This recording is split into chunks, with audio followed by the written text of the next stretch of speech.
Mesdames, Messieurs, bonjour. Ravi de vous retrouver pour cette nouvelle édition du JT Cultures et Marchés. Nous commencerons cette émission en évoquant la baisse des surfaces de maïs aux États-Unis.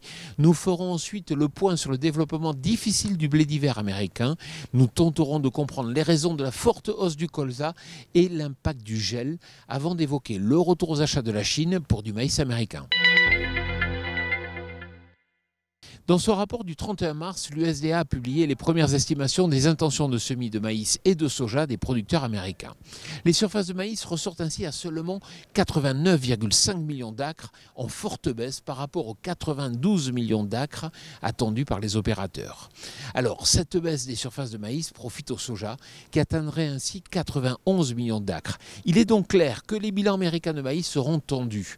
À ce jour, seulement 2% des surfaces sont semées, à surveiller de près donc pour sentir l'évolution des cours. Le développement du blé d'hiver américain est également sous surveillance.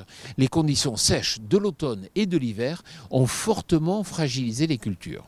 Seulement 30% des surfaces sont notées en bonnes ou excellentes conditions, contre 52% l'an passé à cette même date. Les opérateurs sont inquiets car depuis 20 ans, ils n'ont jamais connu de conditions aussi dégradées. Les cours du colza atteignent de nouveaux records, s'affichant désormais au-dessus des 800 € par tonne sur l'échéance août d'Euronext. Alors pourquoi ? Parce que l'activité export reste au point mort en Ukraine et le manque d'huile de tournesol de colza se fait ressentir en Europe.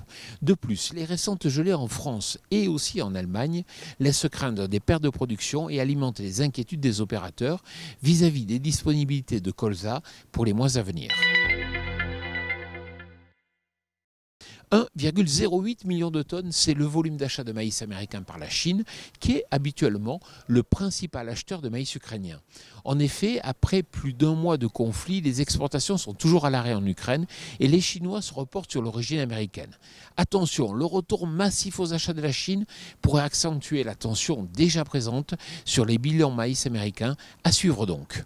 Voilà, le JT Culture et Marché, c'est terminé. Je vous souhaite bien sûr une excellente semaine.